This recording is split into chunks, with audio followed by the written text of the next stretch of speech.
What's going on, guys? It is FakeThriller and Snoof603, and today we are here for a little bit of a Battlefield 3, Battlefield 4 topical discussion.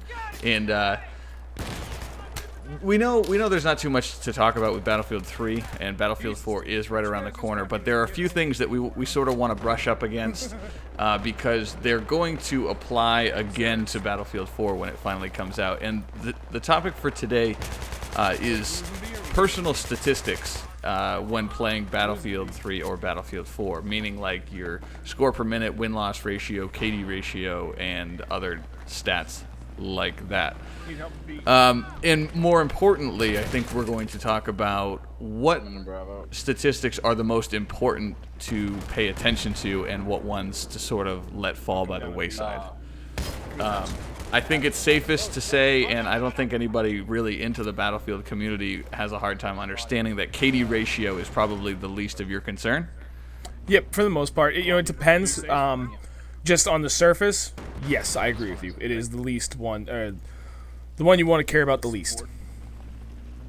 Okay, and then, I mean, I don't know, you want to take the ones that are up on Battlelog and sort of rank them, maybe 1 through 4 of what you should be paying attention to mark whether or not you're improving? Does that sound like a good idea?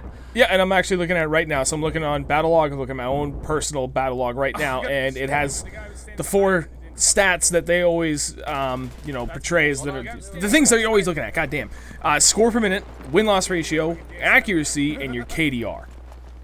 And I would say that those are the order. That's the order that you of stats that you really want to pay attention to and actually care about, if you ask me. It's tough, and it's kind of like an abstract idea because I think, obviously, you could argue that win-loss ratio is probably the most important one, but at the same time, you have to take everybody's win-loss ratio with a grain of salt, especially the way the PCs have been running, the servers have been running on PC.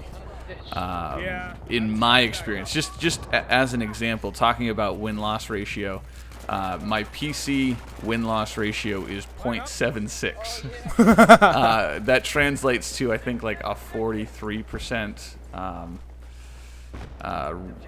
win rate. Yeah, 43% win rate. And then over on PS3, which I have, by the way, like 10 times more playtime on the PS3, my win rate is at 75%. So I win 3/4 of my matches on PS3. But I honestly attribute a lot of my lost games to just getting out of servers on PC.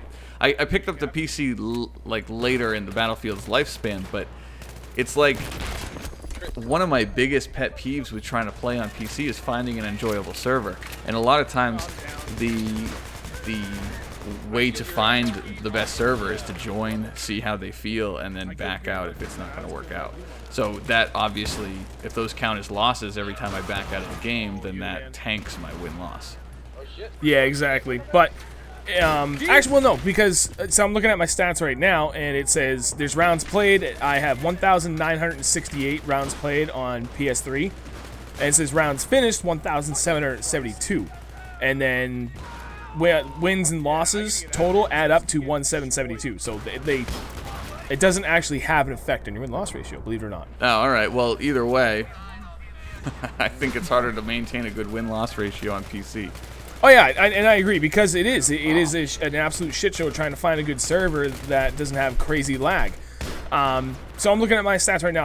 I have on PS3 72.6% win-loss ratio. Win-loss percentage. Win-loss ratio is 2.661. I put that up there because we're very, very team-oriented when we play. So that is a very important stat to me. When I play, I rarely ever play Lone Wolf. And if I do, I'm just on TDM, usually just gathering footage for something very, very specific, or I'm just trying to unlock a weapon to get certain attachments unlocked, actually, is what I'm trying to do. But on PC, it's not really the same because I don't really have the opportunity to get in there and play with teams as often as we did, say, on PS3. So I'm going to go ahead. I'm going to put score per minute as probably my number one, telltale stat that I like to go by to give me an idea of how well I'm doing. And I would sort of agree with that, but at the same time, all of these can sort of be manipulated based on the situations, because it would be so easy to be a like a medic revive paddle like hooer. Yeah, exactly. And just going crazy, reviving people. But obviously that spills over, and if your tickets can never be depleted, you have a very good chance of winning.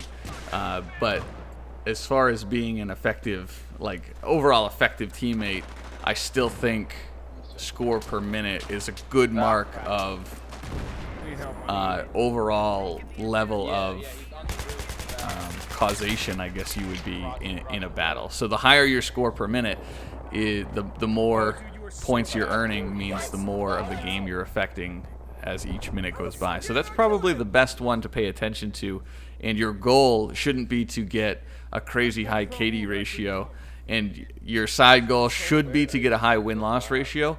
But if you can keep your score per minute up like over 500 all the time, then you know you're being an effective Battlefield player. Yeah, exactly. This is kind of how I look at it, and this is how we're trying to tie this all into Battlefield 4, is looking over my stats and saying, like, okay, where am I excelling and where am I doing poorly, and what can I work on between now and Battlefield 4's release, because it ties into how I want to get into the competitive gaming scene as well. So I'm trying to pay attention to these little things and figure out where my weaknesses are and fix them now before Battlefield 4 comes out. I can be that better player. So I'm going to look at the score per minute. It's a very telling sign because it tells you, okay, like how effective are you being for your team. And on the surface, score per minute is very good because it tells you, okay, you have a high score per minute, means you're probably playing the objective a lot, and you're still also being a positive influence on your team. You're having a lot of kills and less deaths. And that's always good because obviously the more time you're dead, the less time you can get in there to get kills and take objectives down and ultimately get more points. So that's why I look at score per minute as the most important stat out there. Win-loss ratio, also very important because the higher win-loss obviously tells you your team player. But again, as Chris said earlier, it can be influenced because if you get into shitty servers, which actually technically doesn't really have a big deal, but sometimes you stick them out anyway thinking like, you know what, maybe I'll get something done while I'm in here even though I know I'm going to lose. And that happens a lot.